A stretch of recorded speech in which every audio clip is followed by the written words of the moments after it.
राधे राधे महाराज जी। महाराज जी, मैं किसी को भूलना चाहता हूँ पर बार बार उनका चिंतन आ जाता है महाराज जी। मैं अब मैं क्या करूं महाराज जी, मेरा मार्गदर्शन। किसी की याद पकड़ लो तो याद से याद को काट दो। भगवान की याद से जगत की याद काट दो। भाई यहाँ हम किसी स्त्री शरीर में आसक्त होते हैं, पुरुष शरीर में आसक्त होते हैं, पदार्थ में आसक्त होते हैं, विषय में आसक्त होते हैं। यही यहाँ की दुर्दशा है। यहाँ की जो दशा है, दुर्दशा में परिणित हो गई है कि हम किसी वस्तु व्यक्ति स्थान बड़ी जल्दी आसक्ति हो जाती है। देखो, भरत जी महाराज भगवान की प्राप्ति के लिए अपनी राज पत्नी पुत्र सबको त्याग दिया और हिरण के बच्चे में फंस गए। हिरण की स्मृति में मरे तो अगला जन्म हिरण का हुआ। तो अगर हम भगवत स्मृति को जागृत रखें तो कोई भी स्मृति हमको परास्त नहीं कर सकती। अब भगवत स्मृति के बिना हम एक जगह फंसे फंसे ही फंसे हैं। देख लो, एक थोड़ी याद है हमारी, एक याद नहीं, एक जगह नहीं फंसे, सैकड़ों हजारों जगह फंसे हैं। पर एक प्रधान हो गई है, इसलिए वो 99 पीछे की दिखाई नहीं देती। अभी एक मिटे तो 99 तुम्हें दिखाई देंगी पीछे। समस्त आसक्तियों का नाश भगवत स्मृति से होता है।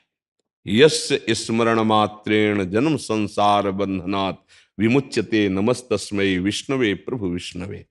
यदि भगवान का स्मरण करो भाई तो बच सकते हो, नहीं तो आसक्ति तो सर्वनाश कर देती है।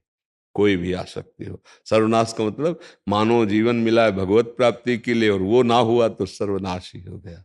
हम कहीं ना कहीं इन आसक्तियों में तो फंसे ही हैं। काम क्रोध लोभ मोह मद मत्सर, ये सब आसक्ति हैं। इन आसक्तियों को मिटाना बड़ा इसका नाम ही है आसक्ति, पर जा नहीं सकती। बहुत मजबूत है आसक्ति, कहीं से भी किसी में भी आसक्ति हो जाएगी। अरे एक तम्बाकू में आसक्त हो जाए तो छोड़ना कठिन हो जाता है। नहीं, हमने तो किसान को देखा है कि अपना खेत छोड़कर वो आधा किलोमीटर जाता है, वहां दूसरा हल जोत रहा होता है, तो उसे कहता है भैया थोड़ी तम्बाकू देना। वहां से तम्बाकू फिर लेके आधा किलोमीटर और लौट के आता। एक तम्बाकू की आसक्त, बीड़ी की आसक्त, फिर बड़ी बड़ी आसक्तियां तो कितनी भरी हुई हैं। इसलिए भैया हम टोटल कहते हैं सब आसक्तियों को मिटाने के लिए एकमात्र भगवान की स्मृति। इसलिए कहते हैं नाम जप करो, नाम जप से सब ठीक हो जाएगा। नाम जप नहीं करोगे तो डिप्रेशन में पहुंच जाओगे। आसक्ति इतनी प्रबल होती है क्योंकि वो सीधे हृदय को मसलती है। आसक्ति कहाँ होती? हृदय में। अब हम उसके बिना जी नहीं सकते।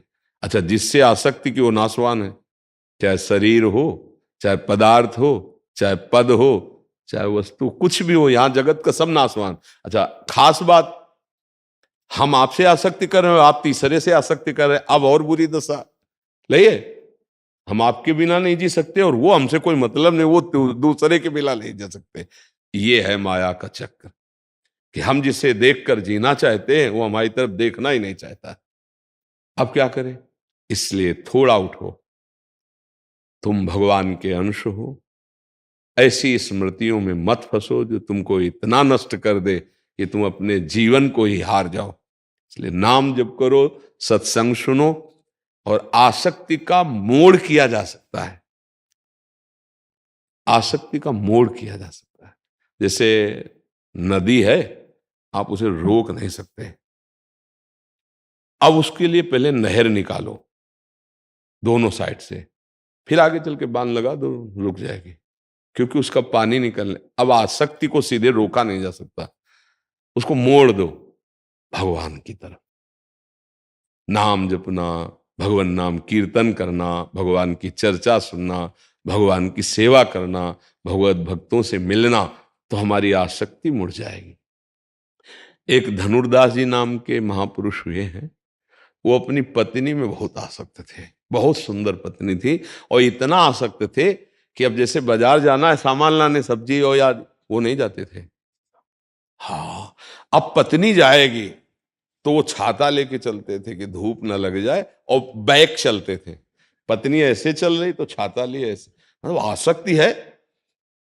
ये बात जब आचार्य चरण के शिष्यों ने देखी तो जाकर बताया कि प्रभु एक ऐसा स्त्री में का प्रेमी देखा तो पूरी से, तो उनका ये तो बहुत बड़ी साधना उसकी हो गई, क्योंकि आसक्ति सब जगह से समिट चुकी है, उसका मोड़ करना है। हम तो दर्शन करेंगे, उन्होंने कहा भाई तुम इतना आसक्त क्यों हो? तो उन्होंने कहा ऐसा सुंदर हमारी पत्नी है प्रभु, हम जी नहीं सकते इसके। बोले अगर इससे सुंदर दिखा दें रूप? तो बोले हो ही नहीं सकता। तो ये स्पर्श किया तो ये ठाकुर रंगनाथ जी सामने, छाता छूट गया, पतली छूट गई, बड़े महापुरुष हुए धनुर्दास नाम के वहां पर। हाँ, कहीं ना कहीं जीव की आसक्ति हो जाती है, स्वाभाविक है। इस आसक्ति को मिटाने के लिए तो हमें मानव देह मिला है, और वो आसक्ति भगवान से जुड़ने पर ही मिटेगी, अन्यथा नहीं। बहुत पावरफुल माया है, बहुत पावरफुल, और बहुत दुर्दशा होती है। देखो सबके हृदय में एक प्यार है, ये अनुभव की बात सब देख लो। ऐसा लगता है कि हम किसी से प्यार करें, कोई हमसे प्यार करे, सबको लगता है, क्योंकि प्रेम भगवान का स्वरूप है, जीव भगवान का अंश है, तो उसमें प्रेम है, वो प्यार करना चाहता है। पशु पक्षी वस्तु स्थान पद, कहीं ना कहीं वो प्यार हमारा फैल गया गलत जगह, और वो लौट कर हम जैसा प्यार करते हैं वैसा नहीं मिलता कहीं से भी, आप देख लो। तो वो असंतुष्ट हो जाता है, क्योंकि वो लौट कर प्यार अगर वैसा दे सकता है कोई, तो सिर्फ भगवान दे सकते हैं, क्योंकि हम चैतन्य भगवान के अंश हैं। और हमको चैतन्य भगवान से ही प्यार मिल पाएगा, प्रकृति हमें प्यार नहीं कर पाएगी। हम प्यार किसी से करते हैं तो प्रकृति से करते हैं, शरीरों से, इससे। अच्छा, उसका भी मन है, हम चाहते हैं कि जो हमें प्यार करे सिर्फ हमें करे। देखो मांग है ना, और सदैव हमारे पास रहे, और बिना कहे हमारे मन की बात जान जाए, पूर्ण करे, केवल मेरे मनोनुकूल चले, ये तो कोई कर नहीं सकता सृष्टि में, नहीं कर। उसका मन है, उसका भी स्वभाव है, ये बात भगवान कर सकते हैं, क्योंकि वो सर्व सामर्थ्यशाली। भगवान क्या करते हैं, आपके मन के अनुकूल नहीं, आपके मन को चुरा लेते हैं, नहीं ले लेते। अब मन ही नहीं रहा, तब जोई जोई प्यारो करे, सोई मोहि भावे, अपने आप पालन। तो हमें लगता है बच्चा भगवान का नाम लो, उनके आश्रित हो, वही नहीं तो फिर यहाँ की आसक्ति तो नष्ट कर देती है। जब ज्यादा आसक्ति बढ़ जाती है तो फिर वो हिंसा में उतर जाती है, वो इतना कमजोर हो जाता है कि वासना हावी हो जाती है और उसका नाश कर देती है। क्यों? आप देखो ना, संसार में देखो ना। तो इसलिए मुझे लगता है कि मैटर तो बहुत सीरियस है आसक्ति का। भगवान कपिल देव जी ने कहा, संसार में जो आसक्ति की जाती है वो दुर्गति का कारण होती है। वही आसक्ति यदि संत महात्मा गुरुदेव भगवान पर कर ली जाए तो मोक्ष का खुला हुआ द्वार है। पर बड़ा कठिन है, संतों से कौन आसक्ति करे, भगवान से क्यों आसक्ति करे? और जबकि वास्तविक आसक्ति भगवान से ही होती है। देखो, जैसे हम किसी भी शरीर को प्यार करते हैं, अगर उसके शरीर के अंदर से भगवान चले जाएं तो भला कितने मिनट हम प्यार कर पाएंगे? फिर हम उस शरीर को जला देते हैं ना। तो अनजाने में भी प्यार हम भगवान से ही करते हैं। अब हम जानकर भगवान से प्यार करें तो अन्य शरीरों की आसक्तियां मिट जाए, बहुत कठिन है, बहुत कठिन है। जो हमारी आसक्ति फैल गई उसे समेटना बहुत कठिन है। अब इसीलिए नाम जप करो, सत्संग सुनो, धीरे धीरे जैसे रस्सी आती जाती है तो सिल पर भी निशान बन जाता है, ऐसे नाम जपते हुए भजन करते हुए हमारे जो आसक्ति हृदय में संसार की बन गई, वो अगर भगवान की आसक्ति आ जाए तो सब काम बन जाए। देखो तुलसीदास जी के पावन चरित्र में देखो ना, पत्नी से वो भी आसक्त थे, कभी मायके नहीं जाने देते थे। मतलब काम भाव होना एक अलग बात होती है, आसक्ति होना एक अलग भाव, प्रियता होना अलग बात। और वो किसी के यहाँ गए थे, इतने में भाई आया और वो अपने माइक, तो पूरा चरित्र वर्णन है उनके बावरेपन का कि ऐसी प्रीति का। तब उन्होंने कहा पत्नी ने कि जितना तुम इस चाम से प्रेम करते हो, अगर उतना राम से करते, बस कदम वापस कर लिए और जीवन इतने बड़े महापुरुष हुए, पूछो मत। जैसे बिल्वमंगल जी की आसक्ति चिंतामणि वैश्या से थी, जब कठोर वचन बोले चल पड़े भगवान, इतने बड़े महापुरुष हुए। पर जब उन्होंने ग्रंथ रचना की ना, तो उन्होंने सबसे पहले चिंतामणि को प्रणाम किया है कि तू मेरी गुरु, अगर तूने कटु वचन बोलकर भगवान की तरफ न बढ़ाया होता तो आज मैं इस स्थिति में ना हो। तो संसार की आसक्ति से बचने के लिए या संसार की आसक्ति का ठोकर खाया हुआ एक स्थान है भगवान। अगर भगवान में आसक्ति कर लो तो बच सकते हो, नहीं हो तो जलाती रहेगी आसक्ति।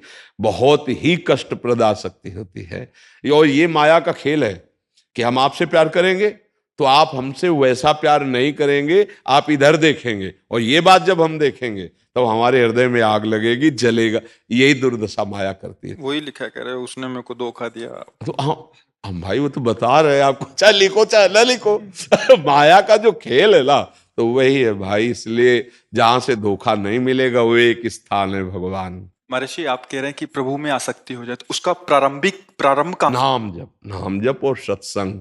नाम जप सत्संग करे तो इससे धीरे धीरे हृदय निर्मल होने लगता है। बड़े बड़े मतलब ये क्या आसक्त हैं, बड़े बड़े आसक्तों को भगवान ने अपना प्रेमी बना लिया।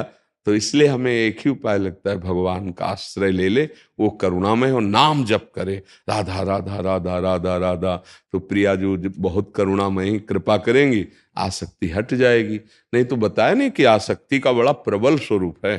तो बुद्धि को शुद्ध करो, गलत दिशा में जा रही, गलत जगह आसक्ति कर ली है, तो हमारा ये अधिकार थोड़ी हम किसी को चाहें और किसी को पालें। इतना अधिकार थोड़ी है कि हम जो चाहें वही पालें, ऐसा नहीं। कुछ प्रारब्ध भी तो है।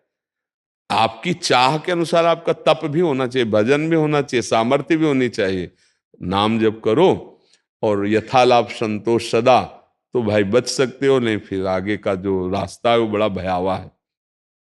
अब ऐसे बैठे रहोगे तो बीमार हो जाओगे, भोजन अच्छा नहीं लगेगा, नींद नहीं अच्छी लगेगी, किसी काम में मन नहीं लगेगा, चिंतन बिगड़ जाएगा, पूरा जीवन बर्बाद कर लिया। न माता पिता की सेवा, न राष्ट्र की सेवा, और न भगवान का। जीवन बर्बाद कर देगा, आसक्ति बर्बाद कर देगा, पक्का समझ लो।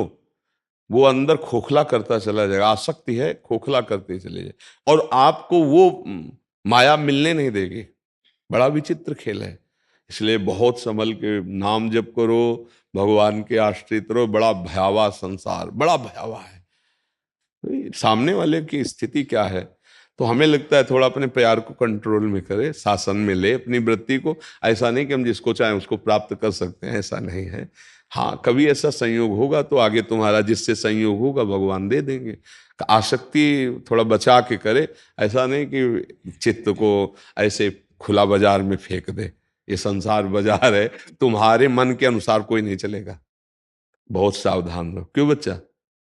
हाँ, नाम जप करो, अच्छे बच्चे बनो, आसक्ति से नहीं बनेगा, इससे तुम्हारी हानि हो जाएगी। जैसे अभी तुम्हारा चेहरा है ना, ये बहुत उदास चेहरा है। ऐसा लगता है कि अगर तुम ऐसे ही रहे तो डिप्रेशन आ जाएगा। ऐसा लगता है क्या आपको?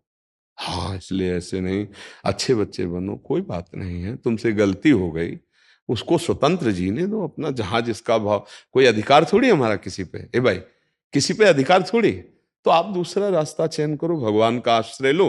उनको जहां ऐसा कुछ ब्याह आदि संयोग कराना होगा वो करा देंगे। और जियो, धैर्य से जीना सीखो। तुम तो मरने का रास्ता तय कर रहे हो, नहीं कर रहे हो। अब ऐसा चिंतन फंसा दोगे तो क्या होगा? हमको तो डर लग रहा है सोच के कि अगर ऐसी आसक्ति, जैसे आपकी स्थिति है ना, अब ऐसी आसक्ति आपको खोखला कर देगी, आपके जीवन की हानि कर देगी। ये ऐसे नहीं बैठा जाता। अरे छल कपट संसार में हो रहा है, तुम क्या सोचते हो सब प्यार करते हैं? पाए जान जगत में सब जन कपटी कुटिल कलयुगी टंचु, आचार्य चरण कहते हैं। कोई बिरला ऐसा होता है कि तुम्हारे प्यार को समझ पाएगा बच्चा, कोई बिरला। क्योंकि प्रेम एक अलौकिक, उसमें रूप नहीं देखा जाता, प्रेम में गुण नहीं देखे जाते, प्रेम में धन नहीं देखा जाता, प्रेम में स्थिर। और यहाँ का प्रेम क्या देखता है? चमड़ा देख के होता है। अब उसमें कह दे कि तो ऐसे मत बैठो आगे। इसीलिए हम मना करते हैं छोटे छोटे जो नए अवस्था के बच्चे हैं कि यार 20-22 तक तो ब्रह्मचर्य से रहो, तो तुम्हारा जीवन थोड़ा विवेक विकसित हो जाएगा, तो आप अपने को बचा सकते हो।